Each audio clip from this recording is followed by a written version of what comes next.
Good morning students. आज हम 6 class का फिर से chapter number 7 the fair play को कंटिन्यू करेंगे। फर्स्ट यहाँ पर एक फैक्ट देखते हैं। फैक्ट मतलब सच्चाई।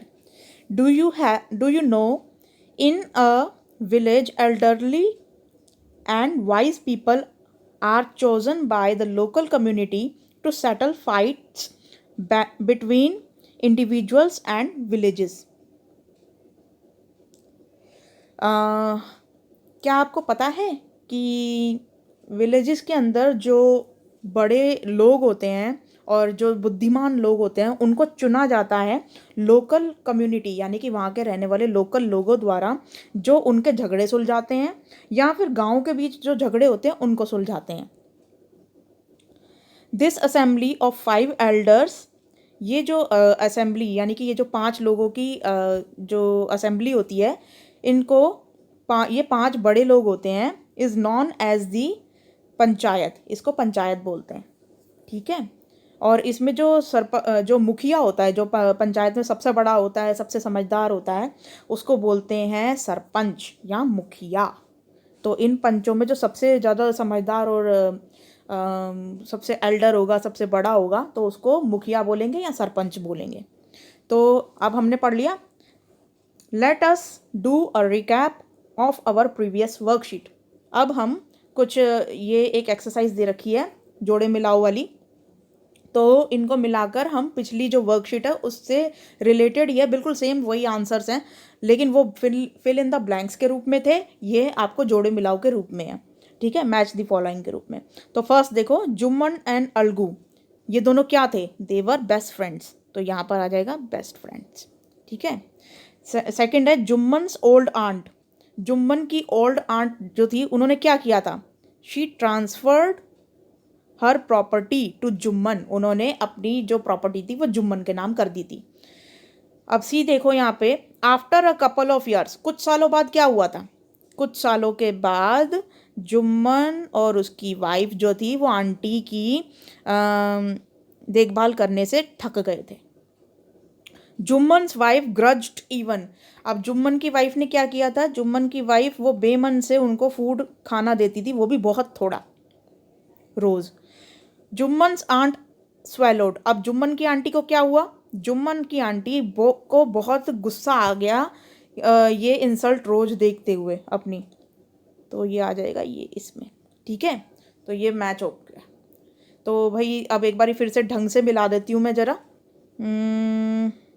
इसका ना थोड़ा सा इसका साइज़ थोड़ा कम कर देती हूँ इस तरीके से। अब सही रहेगा।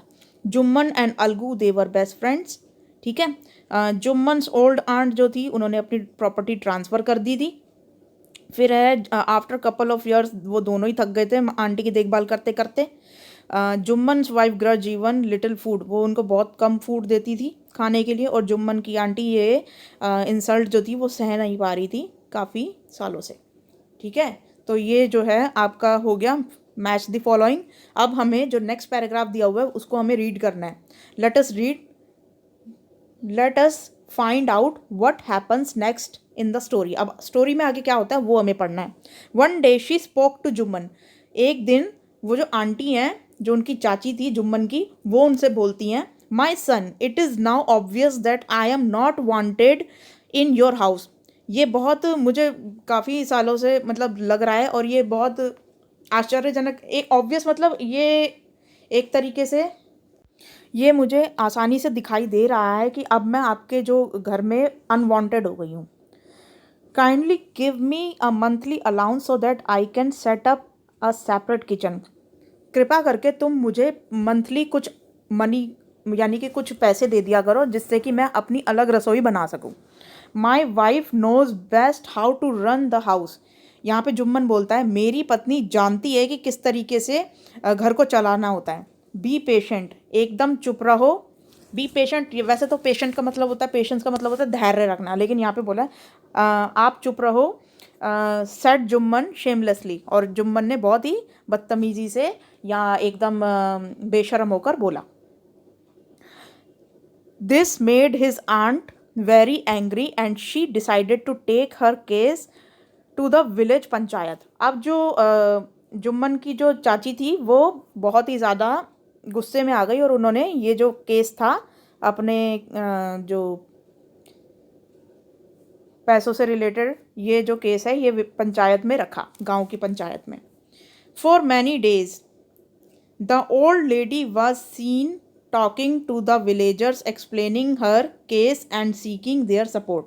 अब जो जुम्मन की चाची थी वो गांव के, अब गांव में तो बात फैली जाती है तो वो क्या होता है कि लोग है ना तरह तरह की बातें करने लगे और आंटी से पूछने लगे कि क्या हुआ, आपका जुम्मन आपको खाना नहीं देता क्या, या क्या बात हो गई, आप क्यों पैसे मांग रही हो उससे पंचायत में जाके।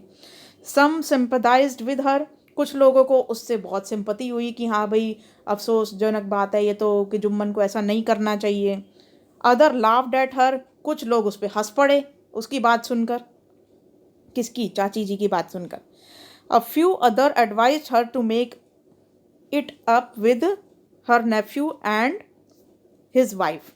और कुछ लोग ये सलाह देने लगे कि चाची आपको ऐसा नहीं करना चाहिए, आप उसी के साथ रहती हो, आपको उसको आपको जुम्मन के साथ और उसकी वाइफ के साथ बना के रखनी चाहिए, इस तरह कैसे करोगी तो वो तो वैसे ही नहीं पूछेगा आपको, ठीक है। तो इस तरीके से तरह तरह की बातें गांव में होने लगी।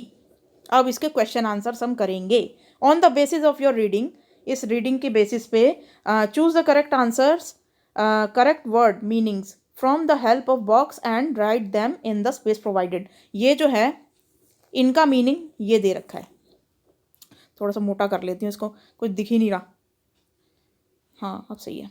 हाँ ये जो है वर्ड्स इनका मीनिंग ये है। अब वही है, ये उल्टे सीधे लगे हुए हैं तो इनको सही सही उसमें ब्लैंक में फिलअप करना है कि कौन सा मीनिंग किसका है। तो यहाँ पे देखते हैं अलाउंस। अलाउंस का मतलब होता है, यहाँ पे आंटी अलाउंस मांग रही हैं जुम्मन से, गिव मी सम मंथली अलाउंस।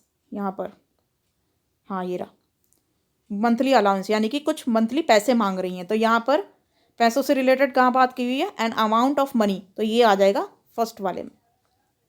सेकंड वाला जो है पेशेंट, यहाँ पे बोलते हैं बी पेशेंट, आप चुप रहो, तो यहाँ पे टू स्टे काम, काम का मतलब भी शांत रहो, ठीक है। तो यहाँ पे पेशेंट का मतलब हो गया टू स्टे काम, चुप रहना।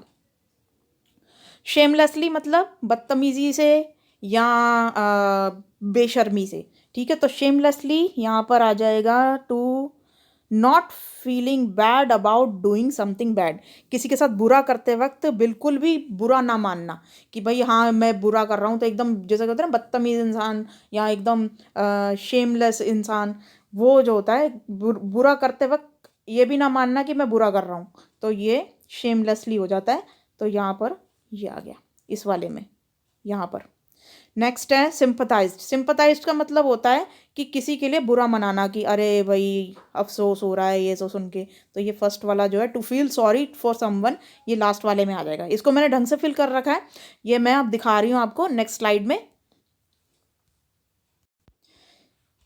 हाँ तो ये रहा वो। अलाउंस का मतलब होता है an amount of money, patient का मतलब होता है टू स्टे काम, शांत रहना, शेमलेसली का मतलब होता है not feeling bad about doing something bad, कि किसी के साथ बुरा करते वक्त भी इस चीज़ का उसे बुरा ना लगना। तो ये जो होता है ये शेमलेसली यानी कि बदतमीज़ इंसान ही ऐसा होता है जिसको, जो दूसरों के साथ बुरा भी करता है और उसको कोई फील भी नहीं होता कि हाँ भाई मैं बुरा कर रहा हूँ सामने वाले के साथ, उसको ये लगेगा नहीं मैं तो सही हूँ, ठीक है। तो ये थर्ड वाले का शेमलेसली का हो गया। और सिंपथाइज का मतलब होता है to feel sorry for someone, ये वाला इसमें आ जाएगा, ठीक है। तो ये जो मैं पहले पहले से लिखा हुआ है तो इसको उतार लेना। तो आई होप आपको आज की वर्कशीट समझ में आई होगी और जुम्मन और अलगू का केस समझ में आया होगा। अभी पंचायत में बात उठी है, फिर इसके बाद वो जो फैसला होगा वो देखते हैं किसके हक में जाता है। अगली जो वर्कशीट आएगी वो शायद इसी से रिलेटेड होगी कि पंचायत में क्या फ़ैसला होता है। तो तब तक के लिए थैंक यू।